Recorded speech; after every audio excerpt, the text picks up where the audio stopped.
में जब महाराष्ट्र में विधानसभा चुनाव होंगे तो सीएम पद की दावेदारी के लिए किससे आगे किया जाएगा, देवेंद्र फडणवीस या फिर एकनाथ शिंदे, और तब फिर बात यहाँ पर उप मुख्यमंत्री पद को लेकर एक बार फिर से आएगी। तो हर चीज को अगर जोड़कर देखा जाए तो चुनावों से कहीं ना कहीं हम देख रहे हैं कि इसका एक बड़ा ताल्लुकात बन रहा है। मुझे ऐसा लग रहा है कि महाराष्ट्र में उद्धव सोचते रहेगा और इधर खेल हो गया।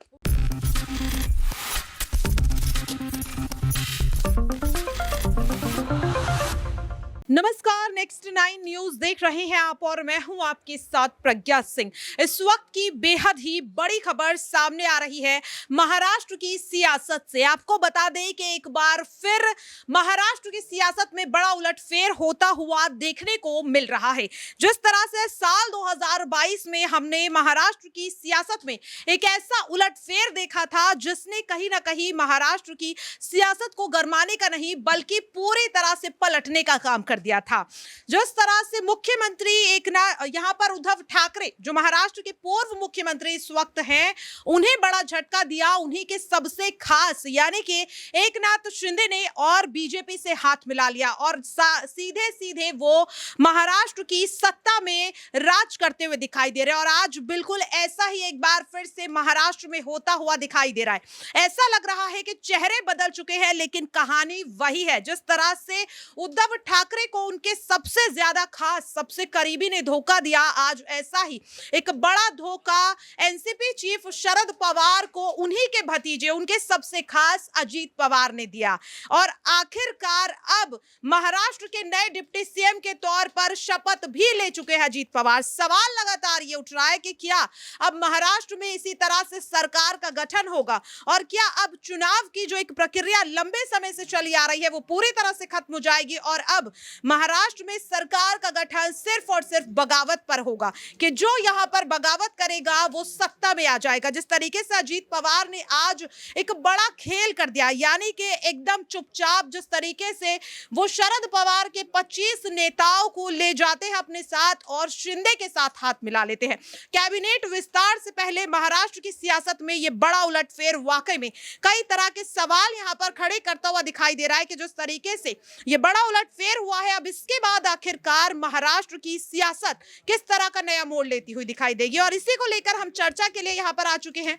मेरे साथ मौजूद है मेरे खास सहयोगी राहुल सर। राहुल सर, देखिए जिस तरीके से हमने साल 2022 में देखा, शिंदे उद्धव को धोखा देते हैं, सबसे ज्यादा उनके करीबी थे, और आज जिस तरीके से अजीत पवार ने सबसे बड़ी बगावत कर दी है, तो सवाल यह है कि अब क्या महाराष्ट्र की सत्ता ऐसे ही चलती रहेगी कि आप धोखा दीजिए और सत्ता में आ जाइए? देखिए, महाराष्ट्र की सत्ता में उस वक्त हम बहुत बड़ा सियासी परिवर्तन देखते हैं जब एकनाथ शिंदे अपने विधायकों को लेकर बीजेपी के साथ चले आते हैं। उसके बाद बीजेपी गठजोड़ की सरकार बनाती है। उसके बाद से और अभी तक अगर हम देखें जो 2023 चल रहा है, तब से महाराष्ट्र में देखा जा रहा है कि सियासी उठापटक जारी है। कभी शिंदे नाराज हो जाते हैं, कभी विधायक नाराज हो जाते हैं, कभी उद्धव ठाकरे का ये बयान आता है कि भैया जो विधायक उनको जगह नहीं मिल पा रही है बीजेपी में, वो मातोश्री चले आए। तो ये जो खेल चल रहा है महाराष्ट्र में सियासी उठापटक का, ये आज का नहीं है, बीते काफी महीने से। और आज एक बड़ी बैठक हुई है महाराष्ट्र में जिसमें एकनाथ शिंदे और तमाम विधायक मौजूद थे। उस बैठक के बाद हम देखते हैं कि अजीत पवार को लेकर खबर आ जाती है। और देखिए, मैं बहुत पहले से ये कह रहा था कि शरद पवार ने अगर इस्तीफा दिया तो ऐसे इस्तीफा नहीं दिया। शरद पवार का इस्तीफा देना, उसके बाद अजीत पवार का 25 विधायकों को लेकर 25 विधायकों को लेकर बीजेपी की तरफ जाना। देखिए, सबसे बड़ी बात क्या है कि महाराष्ट्र में ये काफी समय से देखा जा रहा था कि अजीत पवार का क्या रोल होगा। सुप्रिया सुले को तो जिम्मेदारी मिल गई थी, लेकिन अजीत पवार को लेकर सवाल खड़ा किया जाता था कि भाई एनसीपी की जिम्मेदारी उन्हें देनी चाहिए या एनसीपी में एक बड़ा पद उन्हें मिलना चाहिए। लेकिन अब ये देखा गया कि हाँ, विधायकों को लेकर अगर बीजेपी के साथ, देखिए 2 डिप्टी सीएम बन रहे हैं। देवेंद्र फडणवीस तो पहले से हैं, अजीत पवार जिन्होंने शपथ ले ली, और शिंदे तो फिलहाल मुख्यमंत्री ही हैं। लेकिन यहां पर जो फंस रहे हैं वो उद्धव ठाकरे जो है ना, हम देख रहे हैं कि बीजेपी के साथ रह पाए। वो कहावत कही जाती है ना घर के ना घाट के। बीजेपी से अलग होने के बाद ये देखा जा रहा है कि भैया सीधे सीधे तौर पर उद्धव ठाकरे जो सोच रहे थे कि भैया एक बार फिर महाराष्ट्र में सत्ता एक बार आ जाएगी, एक बार फिर सीएम बन पाएंगे, उतना आसान नहीं है। क्योंकि जब तक बीजेपी मौजूद है, मुझे नहीं लगता कि उद्धव ठाकरे या जो संजय राउत सोच रहे हैं वो हो पाएगा। और देखिए सबसे बड़ी बात, महाराष्ट्र में एक बहुत बड़ा, अगर हम कहें बड़ा फेरबदल, और देखिए मुझे ऐसा लग रहा है कि एक बहुत अंदर जो है पर्दे के पीछे एक बहुत बड़ी मुलाकात हुई, बहुत बड़ी मीटिंग हुई है। उसके बाद अचानक से अजीत पवार का विधायकों को लेकर चले जाना, राज्यपाल के साथ मुलाकात करना, ये जाहिर तौर पर बताता है कि जिस तरीके से महाराष्ट्र में एक बड़ा फेरबदल हुआ है, इसका 2024 के चुनाव पर भी कहीं ना कहीं असर पड़ेगा। और देखिए 2024 से पहले बीजेपी खुद को मजबूत करने की कोशिश कर रही है, चाहे देश के प्रधानमंत्री नरेंद्र मोदी पसमानदा मुसलमानों का जिक्र कर लें, या यूसीसी का हम जिक्र कर लेते हैं, जिसकी चर्चा देश में लगातार हर जगह हम देख रहे हैं, चाहे अखबार हो, मैगजीन हो, न्यूज चैनल हो। इसके अलावा पीएम मोदी का जो विदेशी दौरा रहा, चाहे वो अमेरिका दौरा रहा, चाहे वो मिस्र का दौरा रहा, तो हर चीज को अगर जोड़कर देखा जाए तो चुनावों से कहीं ना कहीं हम देख रहे हैं कि इसका एक बड़ा ताल्लुकात बन रहा है। मुझे ऐसा लग रहा है कि महाराष्ट्र में उद्धव सोचते रहेगा और इधर खेल हो गया। वाकई में देखिए ये बहुत बड़ा सवाल है और लगातार ये सवाल उठता हुआ भी दिखाई दे रहा है कि उद्धव ठाकरे जो अब तक लगातार दावा कर रहे थे कि 2024 से पहले महाविकास अघाड़ी वापसी कर सकती है, और ऐसे में अजीत पवार का ये बड़ा धोखा वाकई में इस वक्त की बहुत बड़ी खबर है। और यहाँ पर अगला सवाल मेरा प्रांशु से रहेगा। प्रांशु, देखिए जिस तरीके से अजीत पवार ने कहीं ना कहीं शरद पवार को पूरी तरह से तोड़ दिया, कहा जा रहा है कि इसके लिए खुद शरद पवार ही जिम्मेदार है, क्योंकि अजीत पवार जो इतने समय से एनसीपी को संभाल रहे थे, लेकिन उन्होंने कहीं ना कहीं परिवारवाद को बढ़ावा देते हुए सुप्रिया सूले को कार्यकारी अध्यक्ष बना दिया। क्या लगता है कि आज अजीत पवार के इस बड़े कदम के लिए शरद पवार ही जिम्मेदार है? देखिए वाकई में यहाँ पर देखा जाए, शरद पवार जिस तरीके से अध्यक्ष पद से इस्तीफा दे रहे थे, उस वक्त बार बार अटकलें तेज हुई थी कि कहीं ना कहीं सुप्रिया सुले को ही अब जिम्मेदारी दी जाएगी। और उस वक्त कहीं ना कहीं पहले से ही भांप लिया गया था कि अजीत पवार के बगावती तेवर देखने को मिल सकते हैं, क्योंकि बार बार यहाँ पर सुप्रिया सुले का नाम सामने आ रहा था। तो अजीत पवार को लेकर ये साफ हो गया था कि उन्हें इस खेमे में रह के कोई भी फायदा नहीं मिलने वाला है। और शायद उसी वक्त लगता है देवेंद्र फडणवीस और एकनाथ शिंदे ने गुपचुप तरीके से यहाँ पर ये सियासत जो प्लानिंग की है, कहीं ना कहीं ये उसी का नतीजा अब निकल के आया है। क्योंकि एकनाथ शिंदे जब मुख्यमंत्री पद पर नजर आए थे, उस वक्त एकनाथ शिंदे के मुख्यमंत्री बन जाने के बाद ये खुलासे हुए थे कि देवेंद्र फडणवीस और एकनाथ शिंदे किस तरीके से गुपचुप मुलाकात किया करते थे और कैसे यहाँ पर उस बगावत को अंजाम दिया गया था। देर रात देवेंद्र फडणवीस उनसे मिलने जाते थे और रणनीतियों पर अहम यहाँ पर बदलाव किए गए थे। तो आज वही चीज देखा जाए, अजीत पवार जिस तरीके से डिप्टी सीएम के पद पर नजर आए, किसी को भी जरा सी उम्मीद नहीं थी प्रज्ञा कि कहीं ना कहीं महाराष्ट्र में 2 डिप्टी सीएम हमें देखने को मिल सकते हैं।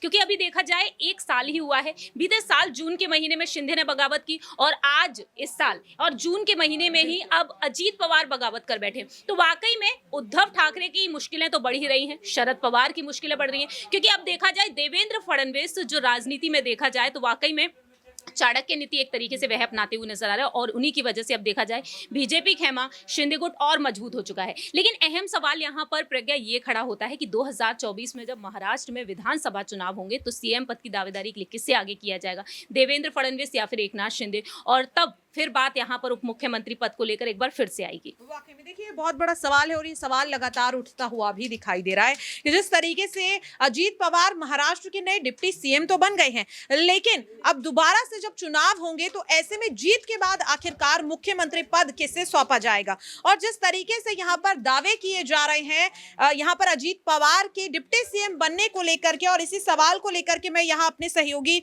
अबरार के पास आ पहुंची। अबरार, देखिए जिस तरीके से आज एक बड़ा खेल हुआ है, सवाल यह है कि महाविकास अघाड़ी की दोबारा वापस आने की जो बात हो रही थी, ऐसे में अजीत पवार के एनसीपी को छोड़ने के बाद क्या लगता है, क्या महाविकास अघाड़ी अगर वाकई में बनती है तो क्या उतनी मजबूती के साथ आगामी लोकसभा चुनाव में उतरती हुई दिखाई दे पाएगी या नहीं? देखिए, बनने का सवाल बिल्कुल जो है ख़त्म हो चुका है एक तरीके से, मानिए, क्योंकि ये एक जो है बड़ी जो है राजनीति घटनाक्रम है। क्योंकि अजीत पवार ने लगभग जितने विधायकों के साथ पार्टी के खिलाफ बगावत की है, ये एक छोटी बगावत नहीं है। और ख़ास तौर से देखा जाए तो महाराष्ट्र में जो है 2 मुख्य पार्टियां ऐसी है जिनको लेकर के सभी राष्ट्रीय पार्टियां जो है वो कहीं ना कहीं असमंजस में रहती है, शिवसेना और एनसीपी। इन दोनों पार्टियों को भारतीय जनता पार्टी ने जो है तोड़ दिया। और ये आप समझिए, अजीत पवार ये कोई अचानक कदम नहीं उठा रहे, इससे पहले भी लगभग आप देख रहे हैं 2-3 महीनों से सिर्फ फुटअव्वल पार्टी के भीतर चल रहा था। जो है शरद पवार ने इस्तीफा तक दे दिया था। तो ये उनका जो एक तरीके से फैसला था इस्तीफा का, ये काम नहीं आया। और अजीत पवार जो कि बैठक का हिस्सा थे, सुप्रिया सूले और जो है प्रफुल्ल पटेल भी उस बैठक में थे, लेकिन जो है कुछ ऐसी बातें हुई जिस पर जो अजीत पवार की सहमति नहीं बन पाई, और फिर उसके बाद उन्होंने अचानक वहां से राज्यपाल के पास जाने का फैसला किया। और मुझे लगता है कि सारी चीजें पहले से तय थी और अजीत पवार का डिप्टी सीएम बनाया जाना ये तय था शिंदे कैबिनेट में। अब ये बड़ा झटका जो शरद पवार को लगा है, जो कि राजनीति के चाणक्य कहे जाते हैं महाराष्ट्र के और देश के भी। अब देखना ये होगा कि वो किस तरीके से इसकी काट जो है वो खोजते हैं और महाराष्ट्र में क्या अब राजनीति की पटकथा जो है पूरी तरीके से बदलने वाली है। क्या महाराष्ट्र में भारतीय जनता पार्टी ने अपने लिए जो विरोध के जो सुर थे, या आप कहें कि जो बड़े चेहरे थे, जो उनके जो है वहां पर जो है सीटों को निकालने में लोकसभा चुनाव में या फिर कहें विधानसभा चुनाव में जो उनके लिए एक बड़ा रोड़ा था, उन्होंने उसको जो है लगभग आप कह सकते हैं कि खत्म कर दिया है,